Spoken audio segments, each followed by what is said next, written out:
दिल्ली के वसंत विहार इलाके में स्थित देवराज सिंघानिया का विशाल महल आज एक सुनसान मकबरे जैसा लग रहा था। संगमरमर के फर्श पर उनके भारी कदमों की आहट गूंज रही थी, जो उनके गहरे अकेलेपन को लगातार बढ़ा रही थी। 5 साल पहले अपने जवान बेटे आरव को घर से बाहर निकालने का कठोर फैसला आज उनके सीने में चुभ रहा था। उनके कांपते हाथों में वह गुमनाम चिट्ठी थी, जिसमें साफ लिखा था कि उनका इकलौता वारिस मुंबई की मल्लिन बस्ती धारावी की अंधेरी गलियों में दर्दनाक बदतर जिंदगी जी रहा है। देवराज की आंखों में गर्म आंसू थे, लेकिन उनका झूठा अहंकार अभी भी उनके पितृत्व पर हावी होने की कोशिश कर रहा था। उन्हें वह दिन अच्छी तरह याद था, जब आरव उस गरीब लड़की नंदिनी का हाथ पकड़कर घर आया था। उन्होंने अपनी दौलत और झूठी इज्जत की खातिर अपने ही खून को हमेशा के लिए ठुकरा दिया था। आज यह सारा अपार पैसा और बड़ा कारोबार उन्हें बिल्कुल व्यर्थ लग रहा था। उनका दिल चीखकर कह रहा था कि जाकर अपने बेटे को गले लगा लें, लेकिन समाज का डर उन्हें रोक रहा था। अंततः उनके अंदर के तड़पते हुए पिता ने उनके अहंकार को पूरी तरह से हरा दिया। देवराज ने एक बहुत अजीब और चौंकाने वाला फैसला किया। वह अपने बेटे के सामने अपनी अमीरी का रौब बिल्कुल नहीं दिखाना चाहते थे।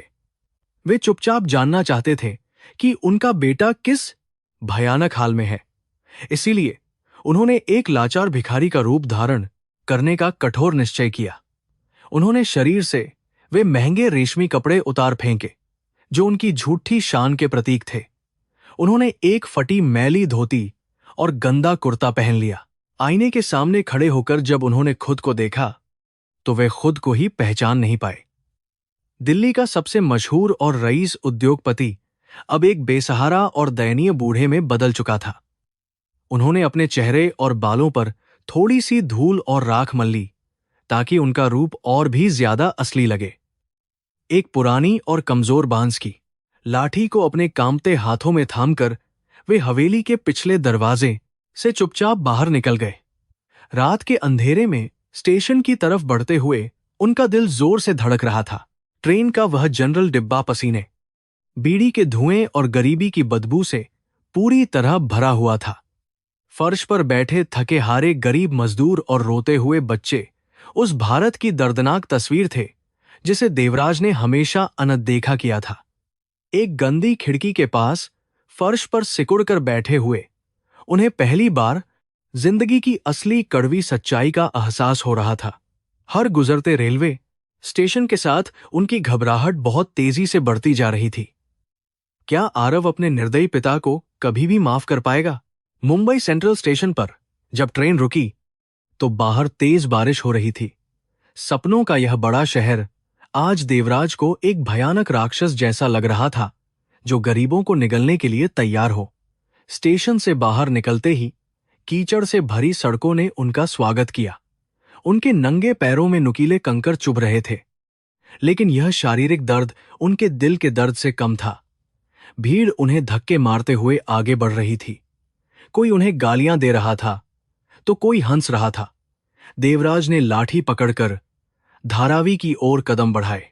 घंटों पैदल चलने के बाद आखिरकार वे एशिया की सबसे बड़ी मलिन बस्ती धारावी के प्रवेश द्वार पर पहुंच गए। वहां का दृश्य देखकर उनकी रूह कांप उठी। टिन की चादरों और प्लास्टिक की थैलियों से बनी झोपड़ियां एक दूसरे से सटी हुई थीं कि हवा गुजरने की जगह नहीं थी।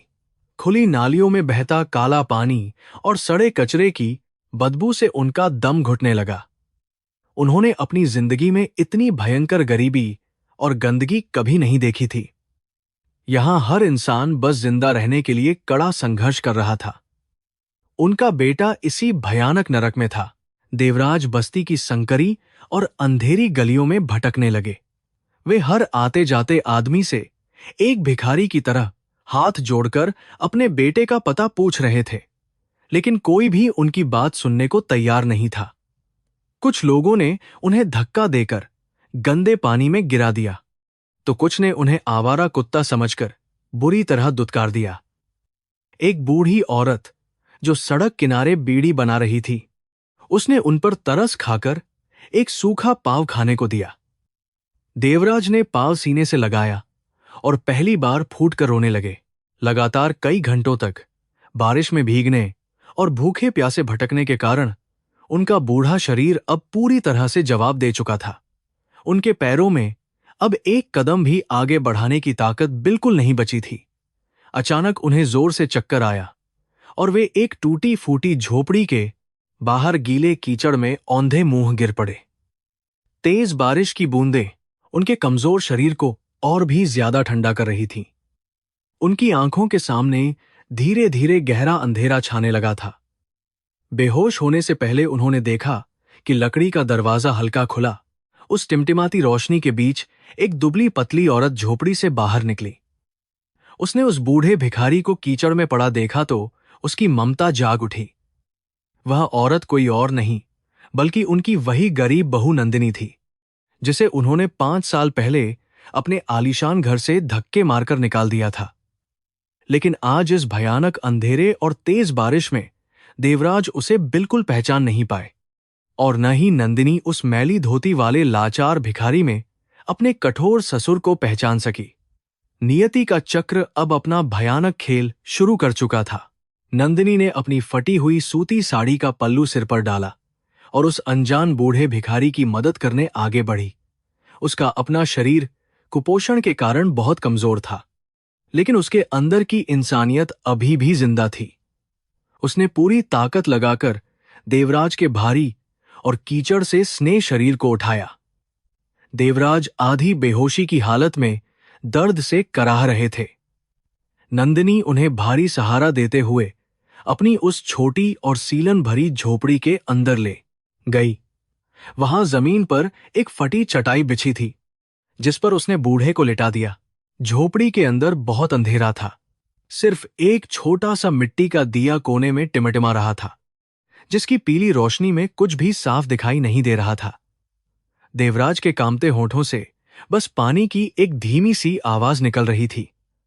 नंदिनी ने तुरंत एक टूटे हुए बर्तन में थोड़ा सा साफ पानी लिया और बहुत प्यार से उस अनजान भिखारी के मुंह से लगा दिया। पानी की वह घूंट देवराज को बिल्कुल अमृत जैसी लगी। उस गरीब औरत के स्पर्श में जो प्यार था, उसने देवराज की आत्मा को झकझोर दिया। झोपड़ी के अंदर की हवा में सीलन और पुरानी दवाइयों की तेज गंध फैली हुई थी। देवराज ने अपनी भारी पलकें धीरे धीरे खोलीं तो उन्हें एक धुंधली आकृति दिखाई दी। मिट्टी के दिए की पीली रोशनी में वह दुबली पतली औरत किसी कमजोर साये जैसी लग रही थी। उसकी पुरानी और कई जगह से फटी हुई सूती साड़ी उसके कुपोषित शरीर की दुखद कहानी बयां कर रही थी। देवराज का सिर अभी भी चकरा रहा था और उनका बदन ठंडे कीचड़ से सना था। उन्हें हवेली के बिस्तर की याद आई, पर सब सपना लगा। उस अनजान औरत ने एक साफ और सूखे कपड़े का टुकड़ा लिया और बहुत ही कोमलता से देवराज के चेहरे पर लगा हुआ कीचड़ पोंछने लगी। उसकी आंखों में एक अजीब सी करुणा और ममता झलक रही थी, जो आमतौर पर इस बेरहम दुनिया में बहुत कम देखने को मिलती है।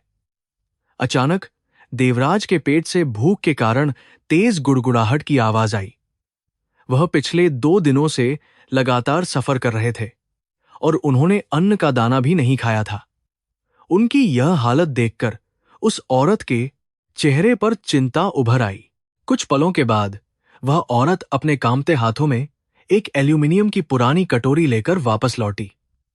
उस कटोरी में थोड़ी सी ठंडी पीली दाल थी और उसके साथ एक सूखी बासी रोटी का टुकड़ा रखा था। यह उस गरीब औरत के पूरे दिन का एकमात्र भोजन था, जिसे वह खुद खाने वाली थी। लेकिन एक भूखे बूढ़े भिखारी को तड़पता देखकर उसने अपना निवाला उसे सौंपने का महान फैसला किया। देवराज ने जिंदगी में चांदी के बर्तनों में 56 भोग खाए थे। आज इस सूखी रोटी को देखकर उनका दिल अंदर तक कांप उठा। भूख की भयानक आग ने देवराज के सारे राजसी नखरों को पल भर में ही जलाकर पूरी तरह राख कर दिया था। उनके कांपते हाथों ने वह ठंडी दाल और सूखी रोटी ली और वे उसे जल्दी जल्दी खाने लगे। ऐसा लग रहा था जैसे उन्हें दुनिया का सबसे स्वादिष्ट भोजन मिल गया हो। जब वे खा रहे थे तब वह औरत पास ही जमीन पर बैठी रही। उसके पीले और थके चेहरे पर एक सुकून भरी मुस्कान तैर रही थी। किसी भूखे इंसान की भूख मिटाकर उसे जो शांति मिल रही थी वह करोड़ों से कीमती थी। भोजन खत्म करने के बाद देवराज ने कृतज्ञता से हाथ जोड़े और पहली बार उस दयालु औरत का चेहरा ध्यान से देखा। उसी समय बाहर आसमान में जोर से बिजली कड़की और झोपड़ी के अंदर तेज रोशनी फैल गई। उस चमकीली रोशनी में देवराज की आंखें फटी रह गईं। उनके सीने में जैसे किसी ने तेज खंजर घोंप दिया हो। वह कोई और नहीं बल्कि वही अछूत लड़की नंदिनी थी, जिसे उन्होंने 5 साल पहले अपमानित करके घर से बाहर निकाल दिया था। आज उसी लड़की ने इस भिखारी की जान बचाकर अपना पवित्र धर्म निभाया था। देवराज का अहंकार और झूठा घमंड अब पूरी तरह से टूटकर जमीन पर बिखर चुका था। जिस लड़की के खून और जाति को उन्होंने नीचा और अछूत माना था, आज उसी के दिए हुए भोजन से उनके शरीर में खून दौड़ रहा था। उन्हें अपने किए पर भयानक पश्चाताप हो रहा था। उनका मन किया कि वह जोर जोर से रोएं और चिल्लाकर कहें कि वह कोई भिखारी नहीं बल्कि उनका ससुर देवराज सिंघानिया है। वह नंदिनी के पैरों में गिरकर माफी मांगना चाहते थे, लेकिन डर ने उनके होठों को मजबूती से सिल दिया था। नंदिनी ने उस बूढ़े की आंखों में आंसू देखकर बहुत ही प्यार भरे स्वर में पूछा कि बाबा, आप इतनी रात को इस भयानक तूफान में कहां से आए हैं और आपका परिवार कहां है? देवराज ने अपनी रुंधी और कांपती आवाज को किसी तरह काबू में किया। उन्होंने धीमी आवाज में झूठ बोला कि वह एक दूर के गांव का बेसहारा इंसान है, जिसे उसके लालची बच्चों ने बाहर निकाल दिया है। यह कहानी सुनकर नंदिनी की आंखों में भी आंसू छलक आए। उसने कहा कि दुनिया में अपनों द्वारा दिया दर्द सबसे गहरा होता है। नंदिनी ने अपनी पुरानी फटी सूती शॉल निकाली और उसे देवराज के कांपते कंधों पर बहुत सम्मान के साथ ओढ़ा दिया। उसने बहुत मीठे शब्दों में कहा कि बाबा, बाहर बहुत तेज बारिश है, आप आज रात यहीं इस झोपड़ी के कोने में आराम कर सकते हैं। देवराज का दिल इस असीम दयालुता को देखकर बुरी तरह रो रहा था, लेकिन अचानक उनके दिमाग में एक बेचैन करने वाला भयानक सवाल पैदा हुआ। उन्होंने अपनी नजरें घुमाकर उस अंधेरी और छोटी झोपड़ी में हर तरफ देखा।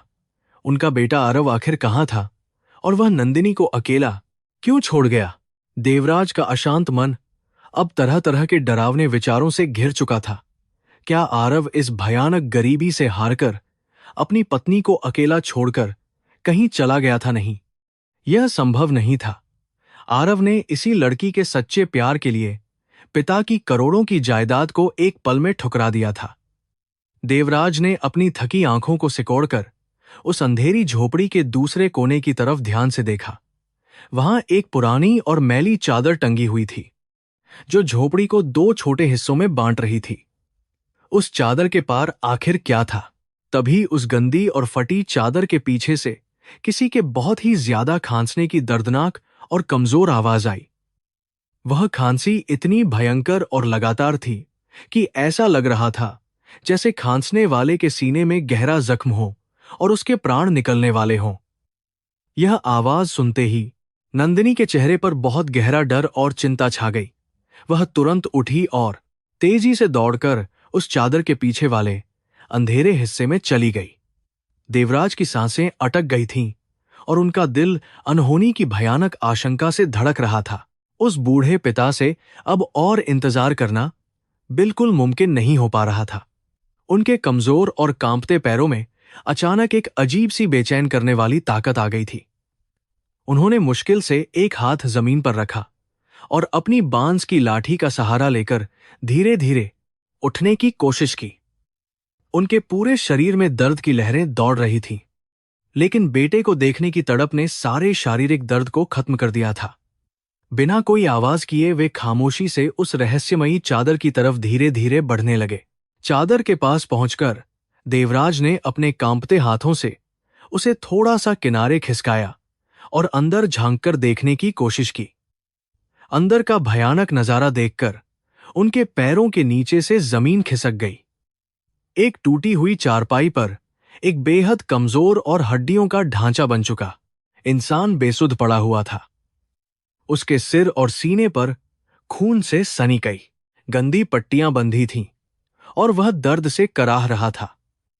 वह घायल इंसान कोई और नहीं बल्कि देवराज का अपना सगा खून, उनका सबसे लाडला और इकलौता बेटा आरव था। नंदिनी बहुत प्यार से आरव के माथे पर हाथ फेर रही थी और एक गीले कपड़े से उसके होंठों को साफ कर रही थी। उसकी आंखों से आंसू बहकर आरव के गालों पर गिर रहे थे, लेकिन वह अपनी आवाज को मजबूत बनाकर कह रही थी कि तुम बिल्कुल चिंता मत करो प्राणनाथ, मैं कल से 2 गुना काम करूंगी और तुम्हारे लिए बड़े डॉक्टर से महंगी दवाइयां लाऊंगी। तुम जल्दी ठीक हो जाओगे। बाहर खड़ा वह करोड़पति पिता अपने मुंह पर दोनों हाथ रखकर अपनी चीख को पूरी ताकत से दबा रहा था। आज नियति ने देवराज को उस चौराहे पर लाकर खड़ा कर दिया था जहां उनकी सारी संपत्ति और ताकत पूरी तरह मिट्टी में मिल चुकी थी। उन्हें भारत की वह पवित्र कहावत याद आ रही थी कि कर्म का फल हर इंसान को इसी जन्म में भुगतना पड़ता है। उनका झूठा घमंड ही उनके इकलौते बेटे की इस भयानक हालत का असली कारण था, जिस अछूत बहू को उन्होंने कचरे की तरह फेंका था। आज उसी ने अपनी भूख मारकर एक अनजान भिखारी की जान बचाई थी। इस पाप का बोझ देवराज के लिए असहनीय था। देवराज बहुत खामोशी से अपने आंसुओं को पोंछते हुए वापस उस पुरानी चटाई पर आकर चुपचाप लेट गए। उनका पूरा शरीर दुख और भयानक अपराध बोध से भट्टी की तरह जल रहा था। उन्होंने तय किया कि वह अभी अपनी असली पहचान नंदिनी या आरव के सामने बिल्कुल उजागर नहीं करेंगे। वह इस भिखारी के भेष में रहकर यह जानना चाहते थे कि आखिर उनके बेटे के साथ भयानक हादसा कैसे हुआ, और सबसे बड़ी बात यह थी कि आरव के नाम से जो खुशहाली की चिट्ठियां आती थीं, वह कौन भेज रहा था। यह रहस्य गहरा था। झोपड़ी के बाहर बारिश का भयानक तूफान अभी भी पूरी तरह जारी था और टिन की छत पर पानी जोर जोर से गिरकर शोर मचा रहा था। आज की यह काली रात देवराज के जीवन की सबसे लंबी और डरावनी रात बन चुकी थी। उनकी नजरें बार बार उस खाली कटोरी पर जा रही थीं जिसमें नंदिनी ने उन्हें अपने हिस्से की दाल दी थी। वह खाली कटोरी देवराज को उनके जीवन की सच्चाई दिखा रही थी कि इंसान चाहे कितना अमीर क्यों न हो जाए, लेकिन सच्ची इंसानियत के बिना वह हमेशा एक गरीब भिखारी ही रहता है। सुबह की पहली किरण जब झोपड़ी से अंदर आई तो बाहर का तूफान शांत हो चुका था। देवराज की थकी हुई आंखें खुलीं तो उन्होंने देखा कि नंदिनी वहां नहीं थी। उनके कानों में एक पुरानी लकड़ी की मशीन के चलने की आवाज लगातार गूंज रही थी। उन्होंने अपनी मैली धोती को संभाला और धीरे धीरे उठकर उस आवाज की दिशा में बाहर देखने लगे। झोपड़ी के ठीक पीछे एक छोटा टिन का शेड था जहां एक बहुत पुराना करघा रखा हुआ था। नंदिनी उस करघे पर बैठी हुई बहुत तेजी से एक मोटा कालीन बुन रही थी। देवराज अपनी लाठी के सहारे चुपचाप उस शेड के दरवाजे के पास जाकर खड़े हो गए। वहां का दृश्य देखकर उनकी आत्मा एक बार फिर कांप उठी। नंदिनी की उंगलियों से लगातार ताजा खून रिस रहा था, जो उस सुंदर कालीन के धागों पर गिरकर लाल निशान छोड़ रहा था। लेकिन वह बिना दर्द की परवाह किए अपनी पूरी ताकत से उस भारी करघे को चला रही थी। उसके चेहरे पर पसीने की बूंदें चमक रही थीं। उसे आज शाम तक यह कालीन पूरा करना था ताकि वह आरव के लिए जरूरी दवाइयां खरीद सके। यह वही लड़की थी जिसके कोमल हाथों को देखकर देवराज ने कभी बहुत ही तीखा ताना मारा था कि अछूतों के हाथ सिर्फ कचरा उठाने के लायक होते हैं। आज वही हाथ उनके अपने बेटे की जान बचाने के लिए इतनी भयानक मेहनत कर रहे थे कि छिलकर लहूलुहान हो चुके थे। देवराज का गला रुंध गया था और वे अपने आंसुओं को रोकने की नाकाम कोशिश कर रहे थे। एक पिता के रूप में वे असफल साबित हुए थे। उनका सारा साम्राज्य और रुतबा इस गरीब लड़की के महान बलिदान और प्रेम के सामने बिल्कुल तुच्छ लग रहा था। तभी अंदर झोपड़ी से आरव की तेज दर्द भरी कराह सुनाई दी। नंदिनी ने तुरंत अपना काम छोड़ दिया और अपने खून से स्नेहाथों को साड़ी के पल्लू से पोंछते हुए तेजी से अंदर की तरफ दौड़ी। देवराज भी अपने भारी कदमों को घसीटते हुए झोपड़ी की उस टूटी हुई खिड़की के पास छुपकर खड़े हो गए, जहां से वे सब कुछ सुन और देख सकते थे। आरव दर्द से बुरी तरह तड़प रहा था और उसकी सांसें तेजी से उखड़ रही थीं। नंदिनी ने उसे बाहों में सहारा दिया और एक पुराने पंखे से हवा करने लगी। आरव ने अपनी कमजोर और कांपती हुई आवाज में रोते हुए कहा कि मुझे माफ कर दो नंदिनी, मैं तुम्हारे लिए सिर्फ एक बड़ा बोझ बन गया हूं। उस मनहूस दिन अगर मैं उस ऊंची इमारत के मचान पर काम करने नहीं जाता तो आज यह भयानक हादसा नहीं होता। मेरे दोनों पैर टूट चुके हैं और मेरी रीढ़ की हड्डी भी चकनाचूर हो गई है। मैं अब कभी भी खड़ा नहीं हो पाऊंगा। मेरी वजह से तुम अपनी जिंदगी बर्बाद कर रही हो। मुझे जहर देकर मार डालो ताकि तुम्हें इस रोज की भयानक तकलीफ से छुटकारा मिल जाए। आरव की ये निराशा भरी बातें सुनकर नंदिनी की आंखों से आंसुओं की धार बह निकली। उसने अपने हाथों से आरव के गालों को प्यार से पकड़ा और कसम देते हुए बोली कि तुम ऐसी अशुभ बातें दोबारा मत करना। मेरे लिए तुम कोई बोझ नहीं बल्कि मेरे जीने का एकमात्र सहारा हो। अगर तुम्हें कुछ हो गया तो मैं भी जिंदा नहीं रहूंगी। हमने अग्नि को साक्षी मानकर जो 7 फेरे लिए थे वह कोई खेल नहीं था। भगवान शिव हमारी परीक्षा ले रहे हैं और हम इस अंधेरे से जरूर बाहर निकलेंगे। तुम बस हिम्मत मत हारना। आरव ने गहरी और दर्दनाक आह भरते हुए अपने पिता देवराज का जिक्र किया। उसने कहा कि मुझे बाबूजी की बहुत ज्यादा याद आती है नंदिनी। मैं जानता हूं कि वे बहुत सख्त हैं, लेकिन उन्होंने मुझे हमेशा बेइंतहा प्यार किया था। मेरी वजह से उनका सिर समाज में नीचा हो गया। मैं कभी उनके सामने जाने की हिम्मत नहीं जुटा पाऊंगा। अगर उन्हें पता चला कि उनका बेटा आज इस कूड़े के ढेर में तड़प रहा है तो उनका दिल टूट जाएगा। खिड़की के बाहर खड़े देवराज फफक फफक कर रो रहे थे। उनका कलेजा बुरी तरह फट रहा था। थोड़ी देर की खामोशी के बाद आरव ने नंदिनी से धीमी आवाज में पूछा कि क्या तुमने इस महीने भी बाबूजी को वह झूठी चिट्ठी लिखवाकर भिजवा दी है? यह सवाल सुनते ही देवराज के कानों में जैसे अचानक बड़ा बम फट गया। उन्होंने अपनी सांस रोक ली और पूरी एकाग्रता के साथ नंदिनी का जवाब सुनने लगे। नंदिनी ने आरव के माथे को चूमते हुए शांत स्वर में कहा कि हां प्राणनाथ, मैंने कल ही वह चिट्ठी दिल्ली भेज दी है। मैंने उसमें लिखा है कि हम मुंबई में अपना व्यापार चला रहे हैं और खुश हैं। नंदिनी ने आगे कहा कि बाबूजी को हमारी इस दर्दनाक सच्चाई का पता बिल्कुल नहीं चलना चाहिए। वे पहले से ही तुम्हारी जुदाई के कारण अंदर से टूट चुके होंगे। अगर उन्हें तुम्हारी इस अपाहिज हालत और हमारी भूखमरी के बारे में पता चला तो वे इस सदमे को बर्दाश्त नहीं कर पाएंगे और उनकी जान को खतरा हो सकता है। यह मेरी जिम्मेदारी है कि मैं उनके सम्मान और मन की शांति की रक्षा करूं, भले ही उन्होंने मुझे कभी स्वीकार नहीं किया हो। यह सुनकर देवराज अपने घुटनों के बल उस गंदे कीचड़ में नीचे गिर पड़े। देवराज अपनी आंखों को बंद करके उस असीम दर्द को महसूस कर रहे थे। जिन चिट्ठियों को पढ़कर वे दिल्ली के अपने कमरे में चैन की नींद सोते थे और सोचते थे कि उनका बेटा खुश है। वे चिट्ठियां दरअसल इसी लड़की के खून पसीने से लिखी गई थीं। वह लड़की जिसे उन्होंने डायन कहा था, आज वही लड़की मीलों दूर बैठकर उनके सुख की चिंता कर रही थी। देवराज को ऐसा लग रहा था जैसे किसी ने उनके झूठे अहंकार और जातिवाद के ऊपर जोर से तमाचा मारा हो। उन्हें अपने आप से बहुत ज्यादा घिन आ रही थी। तभी झोपड़ी के बाहर एक अधेड़ उम्र का आदमी अपना झोला लेकर आया।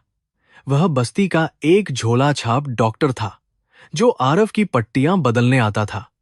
देवराज तुरंत उठकर अपनी पुरानी जगह पर जाकर एक अनजान भिखारी की तरह वापस लेट गए ताकि कोई उन्हें पहचान न सके। वह आदमी अंदर गया और आरव के घावों को देखकर गुस्सा करने लगा। उसने नंदिनी को डांटते हुए कहा कि अगर तुमने इसे कल तक महंगी दवाइयां नहीं दी तो इसके घावों में भयानक जहर फैल जाएगा और इसकी मौत पक्की है। यह कड़वी बात सुनकर नंदिनी बुरी तरह कांपने लगी। नंदिनी ने उस क्रूर आदमी के पैरों को पकड़ लिया और रोते हुए भीख मांगने लगी कि कृपा करके आज की पट्टियां बदल दीजिए। मैं रात तक कालीन पूरा करके आपको आपके सारे पैसे लौटा दूंगी। लेकिन उस आदमी का दिल बिल्कुल पत्थर का था। उसने नंदिनी को धक्का दिया और कहा कि मैं यहां कोई खैरात बांटने नहीं आता। बिना पैसों के मैं एक भी सुई नहीं लगाऊंगा। जब पैसे आ जाएं तब मुझे बुलाना। इतना कहकर वह लालची डॉक्टर अपना गंदा झोला उठाकर वहां से तेजी से चला गया। देवराज गुस्से से उबल रहे थे। डॉक्टर के जाने के बाद नंदिनी बहुत देर तक जमीन पर बैठी सुबकती रही। फिर उसने अपने आंसुओं को पोंछा और एक गहरी सांस ली। उसकी आंखों में अब एक अजीब और डरावना दृढ़ निश्चय दिखाई दे रहा था। उसने आरव को प्यार से सुलाया और चुपचाप उस बूढ़े भिखारी यानी देवराज के पास आई। उसने देखा कि भिखारी अभी भी आंखें बंद किए हुए सो रहा है। उसने एक पुराना घड़ा उठाया और बाहर नल से पानी भरने चली गई। देवराज समझ नहीं पा रहे थे कि अब यह लड़की पैसों का इंतजाम करने के लिए क्या करेगी। देवराज के पास इस वक्त करोड़ों रुपए के बैंक कार्ड उनकी धोती के एक गुप्त हिस्से में सुरक्षित रखे हुए थे। वे चाहते तो एक पल में पूरी बस्ती को खरीद सकते थे। वे मुंबई के सबसे बड़े अस्पताल को अभी आरव के इलाज के लिए खड़ा कर सकते थे। लेकिन वे पूरी तरह मजबूर थे। वे इस तरह अपनी असली सच्चाई को सामने लाकर अपने बेटे और बहू की नजरों में पापी नहीं बनना चाहते थे। वे उन्हें यह एहसास नहीं दिलाना चाहते थे कि वे उन पर कोई एहसान कर रहे हैं। उन्हें सही वक्त का इंतजार था। नंदिनी पानी लेकर वापस लौटी और उसने फिर से उस भयानक करघे पर बैठना शुरू कर दिया। दिन तेजी से बीत रहा था और सूरज आसमान में आग उगलने लगा था। टिन के शेड के अंदर की गर्मी किसी भट्टी की तरह असहनीय हो गई थी। लेकिन नंदिनी बिना कुछ खाए पिए लगातार उस करघे को चला रही थी। उसकी उंगलियों से रिसता हुआ खून अब सूखकर काला हो गया था। देवराज एक लाचार भिखारी का नाटक करते हुए चुपचाप उसे इस तरह तिल तिल कर मरते हुए देख रहे थे और उनका कलेजा अपराध बोध से पूरी तरह कट रहा था। शाम का धुंधलका आसमान पर छाने लगा था। अंततः नंदिनी ने वह भारी कालीन पूरी तरह तैयार कर लिया। वह उसे अपने कामते कंधों पर लादकर बस्ती के एक सेठ की दुकान पर देने के लिए गई। देवराज भी छुपते छुपाते उसके पीछे गए। सेठ ने उस सुंदर कालीन को देखा और बेरहमी से उसमें कई झूठी कमियां निकालने लगा। उसने नंदिनी की पूरी मेहनत के बदले में उसे कुछ मामूली सिक्के थमा दिए। नंदिनी ने उन सिक्कों को ऐसे गिना जैसे वह अपनी बची हुई सांसों को गिन रही हो। आरव की दवाइयों के लिए वह रकम बहुत कम थी। नंदिनी ने हाथ जोड़कर उस लालची सेठ के सामने गिड़गिड़ाते हुए कहा कि मेरे पति की जान खतरे में है मालिक, मुझे आज कुछ रुपये और दे दीजिए। मैं जीवन भर आपके यहां बिना पैसे के मजदूरी करूंगी। लेकिन सेठ ने उसे गंदी गाली दी और उसे अपनी दुकान से धक्के मारकर बाहर निकाल दिया। नंदिनी धूल में गिर पड़ी और उसके हाथ से वे सिक्के भी कीचड़ में बिखर गए। उसने एक एक सिक्के को कीचड़ से उठाकर अपने सीने से लगाया और फूट फूट कर रोने लगी। देवराज का खून बुरी तरह खौल उठा, लेकिन वे अपनी जगह पर जमे रहे। निराशा और अपमान का घूंट पीकर नंदिनी वहां से उठी। उसके चेहरे पर अब कोई आंसू नहीं था, बल्कि एक खौफनाक और खालीपन वाला भाव था।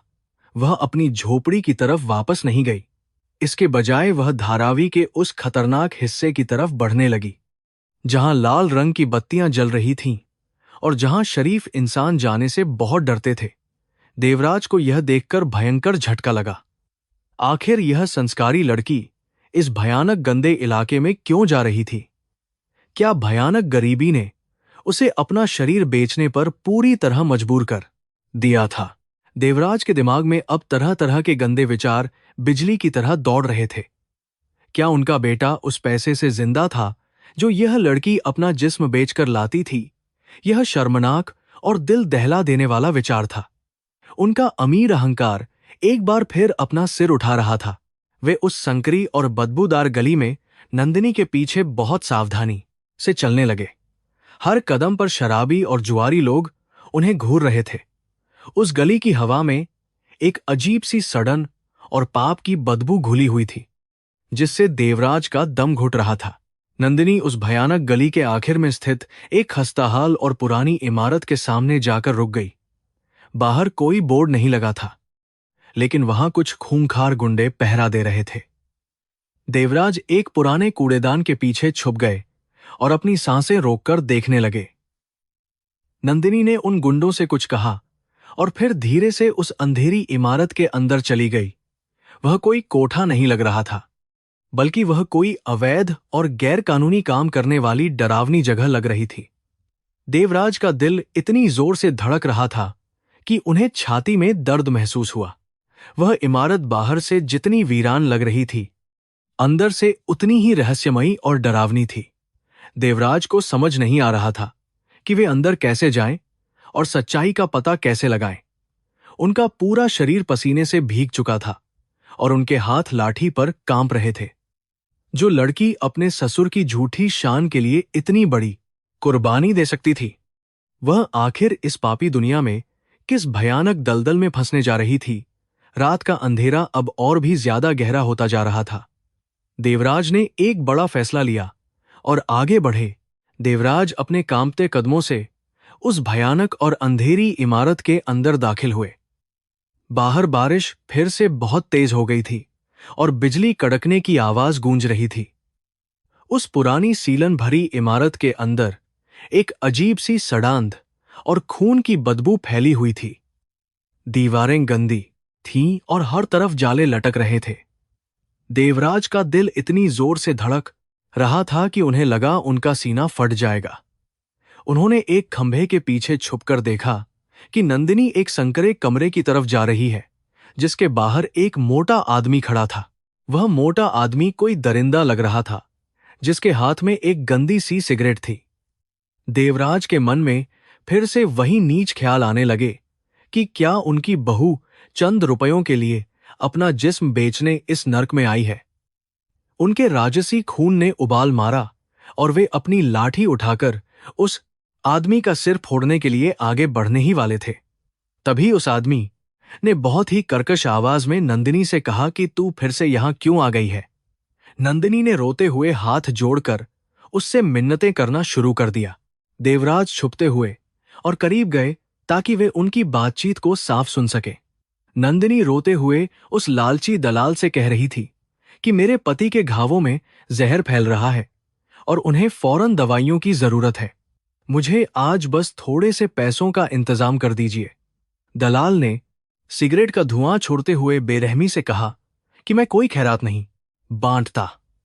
6 महीने पहले जब तेरे पति का एक्सीडेंट हुआ था, तब तूने अपनी एक किडनी मुझे बेची थी, जिसका पैसा मैं दे चुका हूं। अब तेरे पास बेचने के लिए क्या है? किडनी बेचने की यह भयानक बात सुनते ही देवराज के पैरों तले से जमीन खिसक गई। उनके कानों में भयंकर सन्नाटा छा गया और वे अपना संतुलन खोकर दीवार से टकरा गए। जिस बेटे के इलाज के लिए वे अपनी पूरी दौलत लुटा सकते थे, उसकी जान बचाने के लिए इस अछूत लड़की ने अपने शरीर का एक महत्वपूर्ण अंग काटकर बेच दिया था। देवराज का झूठा घमंड, उनका रुतबा और उनकी जाति का अहंकार एक ही पल में चकनाचूर होकर उस गंदे फर्श पर बिखर गया था।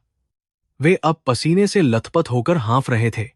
नंदिनी ने उस क्रूर आदमी के पैरों में गिरकर कहा कि मेरी किडनी के पैसों से तो उस दिन अस्पताल का बिल भरा गया था, लेकिन आज मेरे पति को फिर से मेरी जरूरत है। आप मेरा खून निकाल लीजिए और मुझे उसके बदले में कुछ पैसे दे दीजिए। दलाल ने हंसते हुए कहा कि तेरे शरीर में अब खून बचा ही कहाँ है जो मैं निकालूं। तू तो खुद एक चलती फिरती लाश बन चुकी है। तेरा खून लेकर मैं क्या करूंगा? वह तो पानी बन चुका है। लेकिन नंदिनी उसके पैरों को पकड़े रही और लगातार रोती रही। दलाल को अंततः उस मजबूर लड़की पर थोड़ा तरस आ गया, या शायद उसे अपना फायदा दिखा। उसने नंदिनी को एक गंदे और बदबूदार कमरे के अंदर धकेल दिया, जहां एक टूटी हुई मेज रखी थी। देवराज खिड़की के टूटे शीशे से यह सब देख रहे थे। अंदर एक झोला छाप डॉक्टर ने एक मोटी और गंदी सुई निकाली और उसे नंदिनी की पतली कमजोर नस में बेदर्दी से घुसा दिया। गहरे लाल रंग का खून एक प्लास्टिक की थैली में भरने लगा। नंदिनी दर्द से अपनी आंखें बंद किए हुए थी, लेकिन उसके होंठों पर आरव का नाम था। देवराज अपनी आंखों के सामने इस खौफनाक और अमानवीय दृश्य को देखकर पूरी तरह से टूट चुके थे। उन्हें याद आया कि कैसे उन्होंने इस लड़की को कुल्टा कहकर घर से बाहर निकाला था। आज वही लड़की उनके इकलौते बेटे के लिए अपने शरीर का खून निचोड़ रही थी। ये पात्रा ज्यादा दूला गली कहाँ गार को बाहर दूला गार की गरे। भगवान का न्याय था। यह उनका भयानक कर्म था जो आज उनके सामने एक विकराल रूप धारण करके खड़ा था। वे एक लाचार पिता की तरह फूट फूट कर रो रहे थे, जो अपनी सारी दौलत के बावजूद एक बेबस और कंगाल भिखारी से भी ज्यादा लाचार था। कुछ ही देर में खून की वह थैली पूरी भर गई। डॉक्टर ने बेदर्दी से सुई निकाली और नंदिनी को वहां से उठने का इशारा किया। खून की कमी के कारण नंदिनी का सिर बुरी तरह चकरा रहा था और वह मेज से नीचे गिरते गिरते बची। दलाल ने उसके मुंह पर कुछ मुड़े हुए और गंदे नोट फेंक दिए। नंदिनी ने उन नोटों को अपने सीने से लगाया जैसे उसे दुनिया का सबसे बड़ा खजाना मिल गया हो। उसके पीले और बेजान चेहरे पर एक विजयी मुस्कान थी, क्योंकि अब वह आरव के लिए जिंदगी खरीदने वाली थी। नंदिनी दीवारों का सहारा लेते हुए अपने लड़खड़ाते कदमों से उस मनहूस इमारत से बाहर निकली। तेज बारिश अभी भी हो रही थी और ठंडी हवा उसके कमजोर शरीर को चीर रही थी। देवराज एक अदृश्य साए की तरह उसके पीछे चलने लगे। नंदिनी एक दवा की दुकान पर गई और उन जम बंदरी आप की खून से सने पैसों से आरव के लिए जरूरी दवाइयां खरीदी। उसके चेहरे पर जो सुकून था, उसने देवराज के हृदय को एक बार फिर से छलनी कर दिया। एक पिता होकर वे अपने बेटे के लिए कुछ नहीं कर पा रहे थे और यह लड़की सब सह रही थी। जब नंदिनी वापस अपनी टपकती हुई झोपड़ी में पहुंची तो आरव दर्द से बेहोश हो चुका था। उसने तुरंत पानी गर्म किया और डॉक्टर के बताए अनुसार आरव के घावों को साफ करके उसे दवा पिलाई। देवराज बाहर बारिश में खड़े भीग रहे थे और उनके आंसू बारिश के पानी के साथ मिलकर बह रहे थे। उन्होंने आसमान की तरफ मुंह किया और भगवान से अपने पिछले सभी घमंड और पापों की क्षमा मांगी। उस करोड़पति पिता ने मन ही मन यह कठोर प्रतिज्ञा ली कि वह अपने बच्चों को इस नर्क से निकालकर उन्हें उनका असली हक दिलाएगा। लेकिन देवराज यह भी अच्छी तरह जानते थे कि अगर वे सीधे जाकर अपनी पहचान बताएंगे तो आरव का स्वाभिमान उन्हें कभी स्वीकार नहीं करेगा। उन्हें बहुत ही होशियारी और सावधानी से एक ऐसा रास्ता निकालना था जिससे आरव की जान भी बच जाए और नंदिनी को उसका खोया हुआ पूरा सम्मान वापस मिल सके।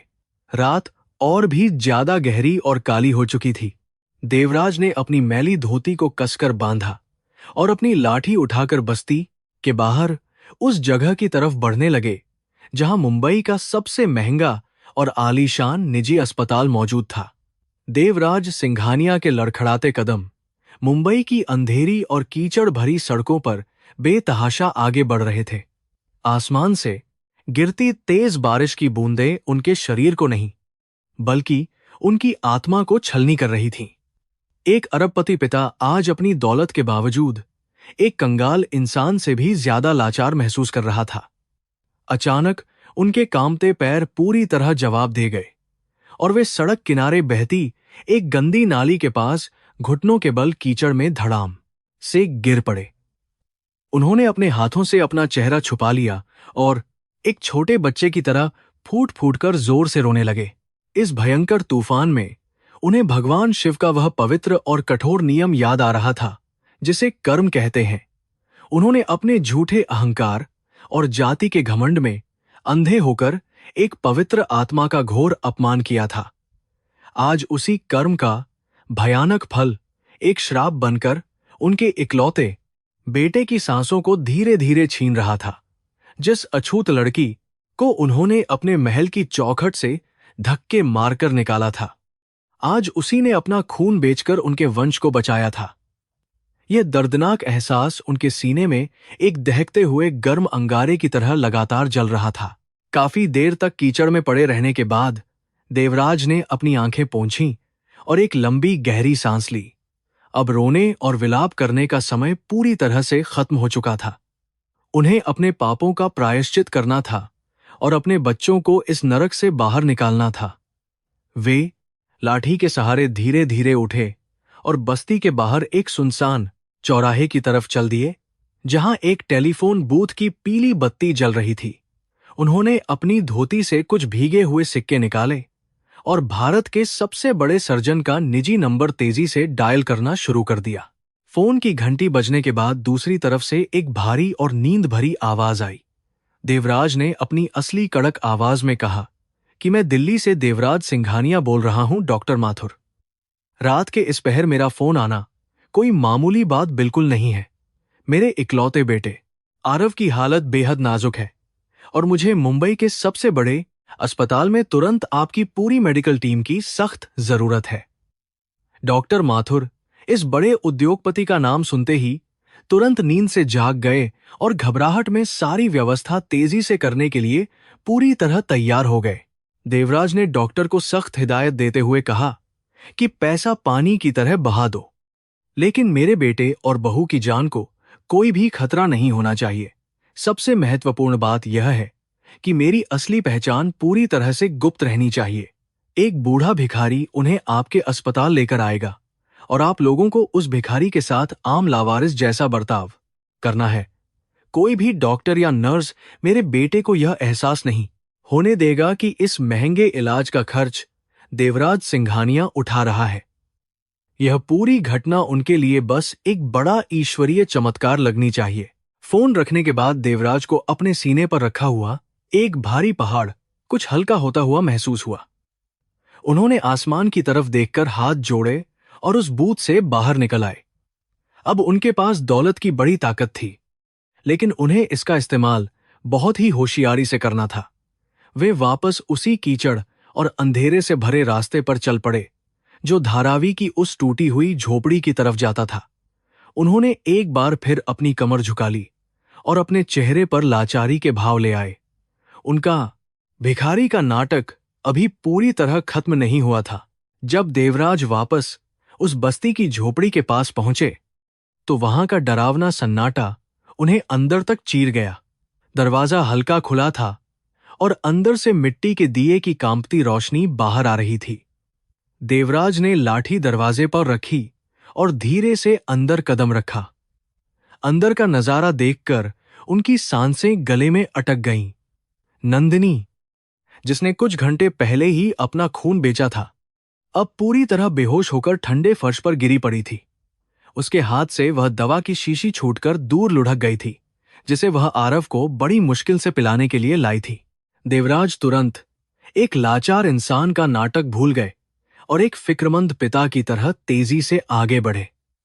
उन्होंने नंदिनी के कमजोर और ठंडे शरीर को अपने मजबूत हाथों से उठाया और उसे आरव की चारपाई के पास चटाई पर लिटा दिया। आरव भी तेज बुखार और दर्द के कारण गहरी बेहोशी की हालत में था। दोनों बच्चों की यह दर्दनाक हालत देखकर देवराज का दिल खून के आंसू रो रहा था, लेकिन अब उनके पास रोने का वक्त बिल्कुल नहीं था। उन्हें जल्द से जल्द अपनी योजना के अनुसार इन दोनों को उस बड़े अस्पताल तक पूरी तरह सुरक्षित पहुंचाना ही था। देवराज तेजी से बाहर भागे और बारिश में भीगते हुए बस्ती के लोगों को मदद के लिए जोर जोर से पुकारने लगे। उनका भिखारी का भेष और रुंगासी आवाज सुनकर कुछ मजदूर वहां इकट्ठा हो गए। देवराज ने हाथ जोड़कर गिड़गिड़ाते हुए कहा कि मेरे बच्चों की जान जा रही है, कृपा करके कोई गाड़ी का इंतजाम कर दीजिए। एक दयालु टैक्सी वाले ने इस बूढ़े की हालत पर तरस खाया और अपनी पुरानी टैक्सी वहां ले आया। बस्ती वालों की मदद से बेहोश आरव और नंदिनी को बहुत सावधानी से उस टैक्सी की पिछली सीट पर जल्दी से सुरक्षित लिटा दिया गया। टैक्सी तेज रफ्तार से मुंबई की बारिश में भीगी खाली सड़कों पर दौड़ने लगी। देवराज आगे की सीट पर बैठे लगातार पीछे मुड़कर अपने बच्चों को बहुत चिंता से देख रहे थे। बाहर आसमान में बिजली चमक रही थी और टैक्सी के अंदर मौत का डरावना सन्नाटा छाया हुआ था। टैक्सी वाला सोच रहा था कि यह गरीब बूढ़ा अपने बीमार बच्चों को लेकर कहां जा रहा है। जब देवराज ने उसे शहर के सबसे महंगे और आलीशान निजी अस्पताल का रास्ता बताया, तो टैक्सी वाले ने बहुत ही हैरानी से उस बूढ़े भिखारी की तरफ एक अजीब सी नजर से घूर कर देखा। टैक्सी वाले ने अपनी गाड़ी की रफ्तार धीमा किया और देवराज से तीखे स्वर में पूछा कि बाबा, क्या तुम्हारा दिमाग खराब हो गया है? उस बड़े अस्पताल में तो कदम रखने के लिए भी हजारों रुपये चाहिए होते हैं। तुम जैसे भिखारियों को तो वहां का गार्ड गेट के बाहर ही डंडे मारकर भगा देगा। किसी सरकारी अस्पताल में चलो जहां मुफ्त इलाज होता है। देवराज ने अपने आंसुओं को पोंछते हुए बहुत ही दर्द भरी आवाज में कहा कि मुझे भगवान पर पूरा भरोसा है बेटा, तुम बस गाड़ी उसी बड़े अस्पताल की तरफ ले चलो, वहां कोई चमत्कार जरूर होगा। कुछ देर में वह पुरानी टैक्सी मुंबई के विशाल और चमचमाते संजीवनी अस्पताल के भव्य गेट के सामने आकर रुक गई। इस अस्पताल की चमक किसी 5 सितारा होटल से कम बिल्कुल नहीं थी। महंगी कारों की कतारें लगी थीं और हर तरफ सूट पहने अमीर लोग घूम रहे थे। टैक्सी वाले ने गाड़ी रोकी और देवराज को चेतावनी दी कि यहां से आगे जाना तुम्हारे लिए सिर्फ अपमान का कारण बनेगा। लेकिन देवराज ने उसकी बात अनसुनी कर दी। उन्होंने कांपते हाथों से दरवाजा खोला और बारिश में भीगते हुए उस चमकदार कांच के गेट की तरफ बहुत तेजी से आगे बढ़े। जैसे ही फटेहाल और कीचड़ से सने बूढ़े भिखारी ने अस्पताल की सीढ़ियों पर कदम रखा, वहां खड़े सुरक्षा गार्ड तुरंत डंडे लेकर उसकी तरफ दौड़ पड़े। उन्होंने देवराज को बुरी तरह डांटते हुए कहा कि ऐ भिखारी, यह खैरात बंटने की जगह नहीं है, यहां से तुरंत दफा हो जा वरना तेरी हड्डियां तोड़ देंगे। देवराज ने दोनों हाथ जोड़ लिए और रोते हुए कहा कि मेरे बच्चे बाहर टैक्सी में मर रहे हैं, उन्हें फौरन बचा लीजिए। गार्ड्स ने उनकी एक नहीं सुनी और उन्हें जोर से धक्के देकर सीढ़ियों से नीचे उस गंदे कीचड़ में दोबारा बुरी तरह से गिरा दिया। देवराज कीचड़ में गिरे थे कि तभी अस्पताल के दरवाजे तेजी से खुले। अंदर से खुद अस्पताल के सबसे बड़े सर्जन डॉ. माथुर अपनी पूरी मेडिकल टीम और स्ट्रेचर के साथ दौड़ते हुए बाहर आए। डॉ. माथुर को भागते देखकर गार्ड्स घबराकर पीछे हट गए। डॉ. माथुर की नजरें उस बूढ़े भिखारी को तलाश रही थीं, जिसका हुलिया देवराज सिंघानिया ने फोन पर उन्हें बताया था। जैसे ही उन्होंने देवराज को कीचड़ में देखा, वे तुरंत समझ गए कि यही वह खास आदमी है। उन्होंने गार्ड्स पर जोर से चिल्लाकर कहा कि क्या तुम दोनों पूरी तरह से पागल हो गए हो? डॉ. माथुर ने वार्ड बॉयज को आदेश दिया कि बाहर टैक्सी में जो 2 मरीज हैं, उन्हें फौरन सबसे महंगे आईसीयू में शिफ्ट किया जाए। पूरी मेडिकल टीम बिजली की फुर्ती से उस टैक्सी की तरफ दौड़ पड़ी। टैक्सी वाला यह नजारा देखकर अपनी आंखें मलने लगा। उसे अपनी आंखों पर यकीन नहीं हो रहा था कि मुंबई का सबसे बड़ा डॉक्टर एक सड़क छाप भिखारी के मरीजों को लेने खुद बाहर आया है। आरव और नंदिनी को बहुत सम्मान और सावधानी के साथ स्ट्रेचर पर लिटाया गया। डॉ. माथुर ने खुद आगे बढ़कर उस बूढ़े भिखारी को सहारा देकर कीचड़ से ऊपर उठाया।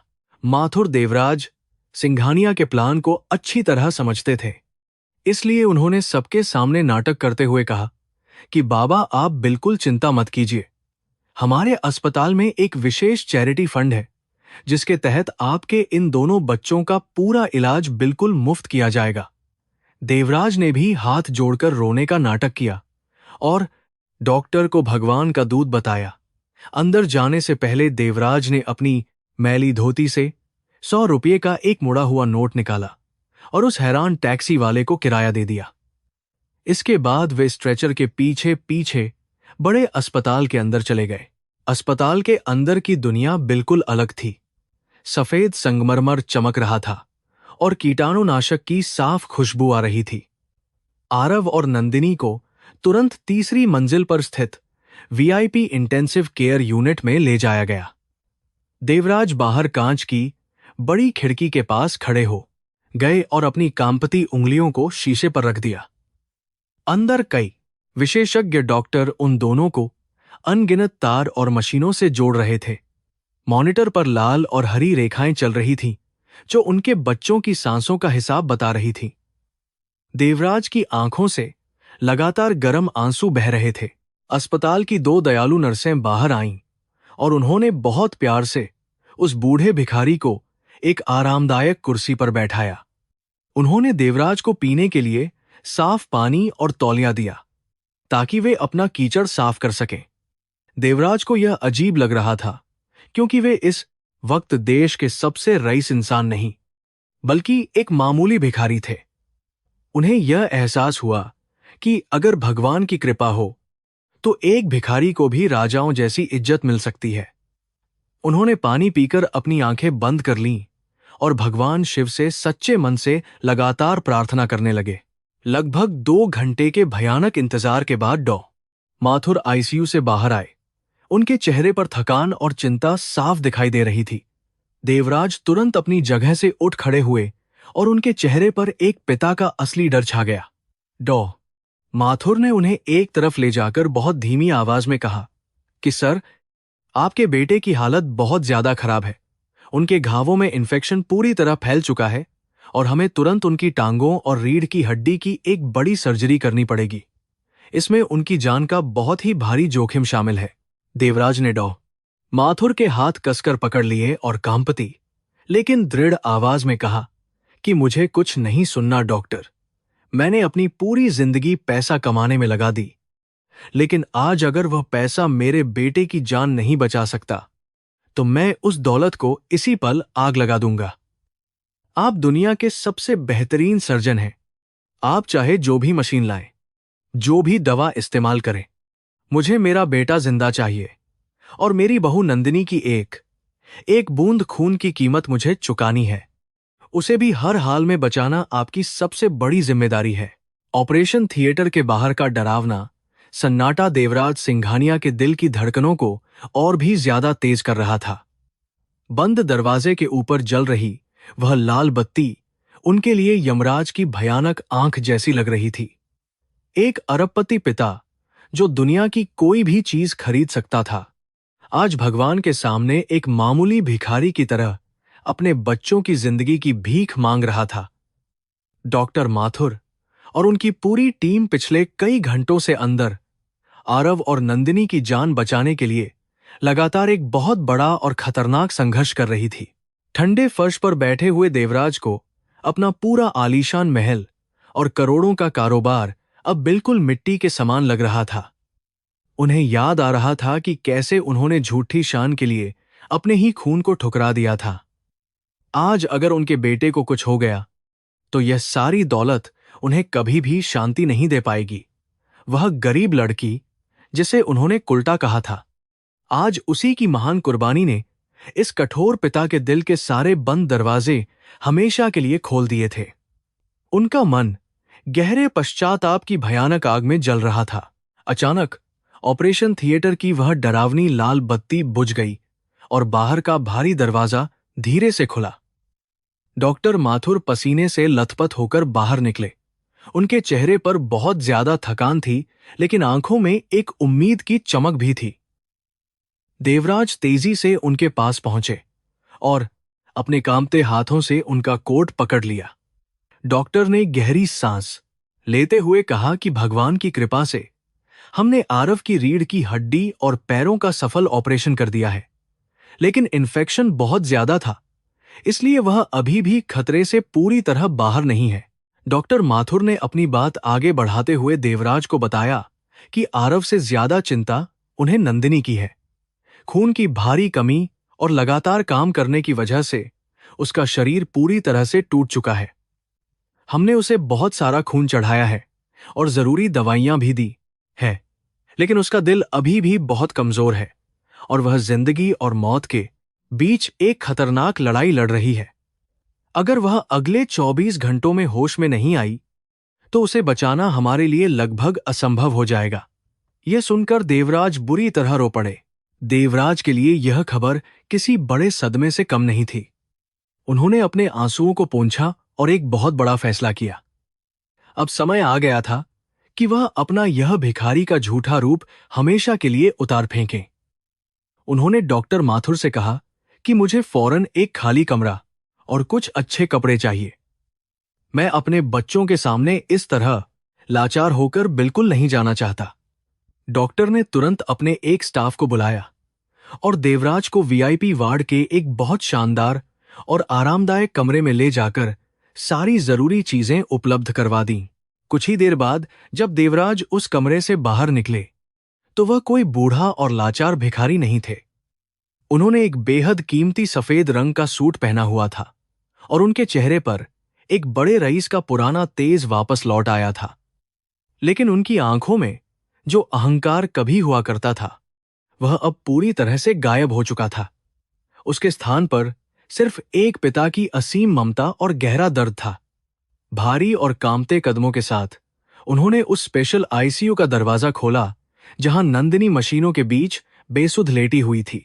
कमरे के अंदर बहुत शांति थी और सिर्फ मशीनों की धीमी आवाज आ रही थी। नंदिनी का चेहरा बिल्कुल सफेद पड़ चुका था, लेकिन उसकी सांसें धीरे धीरे चल रही थीं। देवराज उसके बिस्तर के पास जाकर खड़े हो गए और उसे प्यार से देखने लगे। तभी चमत्कारिक रूप से नंदिनी की उंगलियों में थोड़ी सी हरकत हुई और उसने अपनी कमजोर आंखें खोलने की कोशिश की। होश में आते ही उसके बिस्तर को बी करता है लेकिन घेर के सूखे होंठ हिले और उसने बहुत ही धीमी आवाज में कहा कि हे भगवान, मेरे बाबूजी को हमेशा सुरक्षित रखना और उन्हें हर खुशी देना। अपनी मौत के मुंह से बाहर आते ही इस अछूत लड़की के मुंह से अपने ससुर के लिए ऐसी पवित्र प्रार्थना सुनकर देवराज का सीना पूरी तरह फट गया। वह अपने आप को बिल्कुल नहीं रोक पाए और उस गरीब लड़की के बिस्तर के पास अपने घुटनों के बल धड़ाम से नीचे गिर पड़े। दिल्ली का सबसे बड़ा और ताकतवर उद्योगपति आज अपनी ही अछूत बहू के सामने फूट फूट कर रो रहा था। उन्होंने नंदिनी के कमजोर हाथों को अपने दोनों हाथों में पकड़ लिया और आंसुओं से उसे चूमते हुए बहुत जोर जोर से माफी मांगने लगे। नंदिनी ने जब उस रोते हुए अमीर आदमी का चेहरा ध्यान से देखा तो उसकी आंखें फटी की फटी रह गईं। वह कोई और नहीं बल्कि उसके कठोर ससुर देवराज सिंघानिया थे। उसे कुछ समझ नहीं आ रहा था कि वह यहां कैसे आए और वह बूढ़ा भिखारी कहां चला गया जिसने उसकी मदद की थी।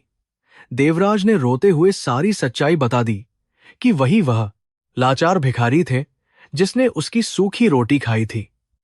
यह सुनकर नंदिनी की आंखों से भी आंसुओं की लगातार धारा बहने लगी और उसने अपने बाबूजी के सिर पर प्यार से हाथ रख दिया।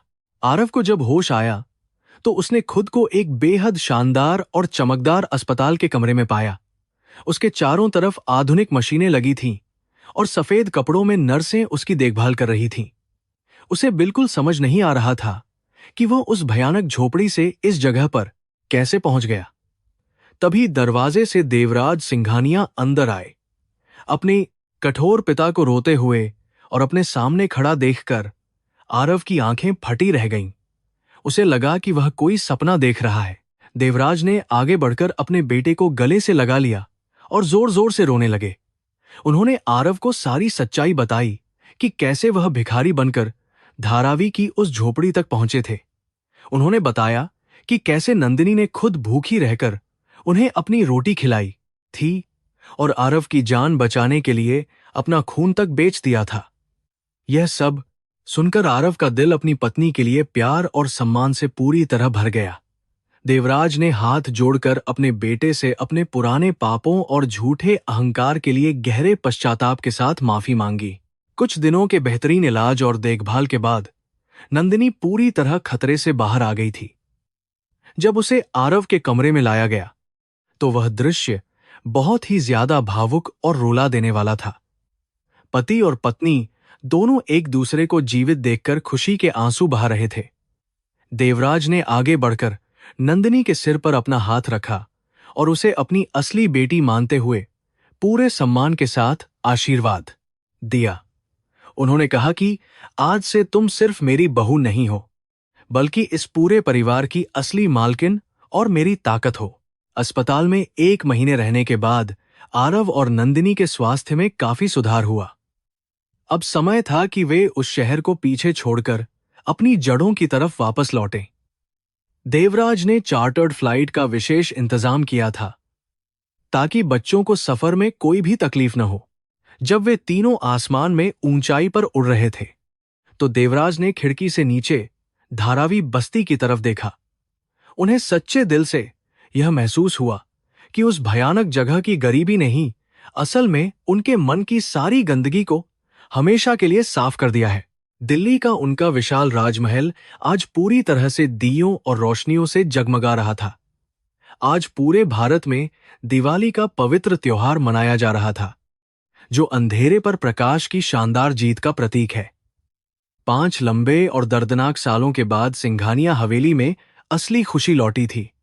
नौकरों ने फूलों की बारिश करके आरव और नंदिनी का बहुत भव्य स्वागत किया।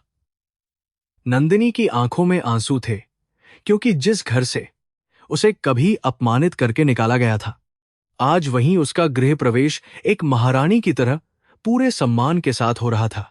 रात के समय देवराज ने अपने घर में एक बहुत बड़ा समारोह आयोजित किया। इसमें दिल्ली के सभी बड़े उद्योगपतियों और पत्रकारों को विशेष रूप से आमंत्रित किया गया था।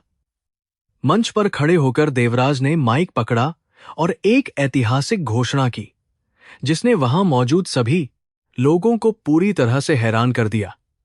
उन्होंने कहा कि आज से मैं अपने इस पूरे व्यापार और सारी संपत्ति का एकमात्र उत्तराधिकारी अपने बेटे आरव को घोषित करता हूं। इसके साथ ही उन्होंने अपनी आधी दौलत को एक महान और पवित्र काम के लिए दान करने का बड़ा ऐलान किया। देवराज ने सभी मेहमानों को संबोधित करते हुए गर्व के साथ कहा कि मेरी आधी संपत्ति से पूरे भारत के गरीब इलाकों में बड़े अस्पताल बनाए जाएंगे। इन अस्पतालों में किसी भी असहाय इंसान से इलाज का एक भी पैसा नहीं लिया जाएगा। इस धर्मार्थ ट्रस्ट का नाम मेरी महान बहू के नाम पर नंदिनी फाउंडेशन होगा, जिसने मुझे इंसानियत का असली पाठ पढ़ाया है। यह सुनकर पूरे हॉल में जोर से तालियां बजने लगीं। नंदिनी ने अपनी खुशी के आंसुओं को पोंछते हुए अपने ससुर के पैर छुए और पूरे सम्मान के साथ उनका आशीर्वाद प्राप्त किया। नियति का चक्र और कर्म का सिद्धांत आज पूरी तरह से अपना एक बड़ा चक्कर पूरा कर चुका था। जिस अछूत लड़की को समाज और इस परिवार ने ठुकरा दिया था, आज वही लड़की हजारों गरीबों की जान बचाने वाली एक देवी बन चुकी थी। देवराज का झूठा घमंड हमेशा के लिए टूट चुका था और उन्हें एक सच्चा परिवार मिल गया था। बाहर आसमान में दिवाली के पटाखे फूट रहे थे, जिनकी खूबसूरत रोशनी इस परिवार के नए भविष्य की एक बहुत ही शानदार और सुखद शुरुआत का सबसे पवित्र संदेश दे रही थी।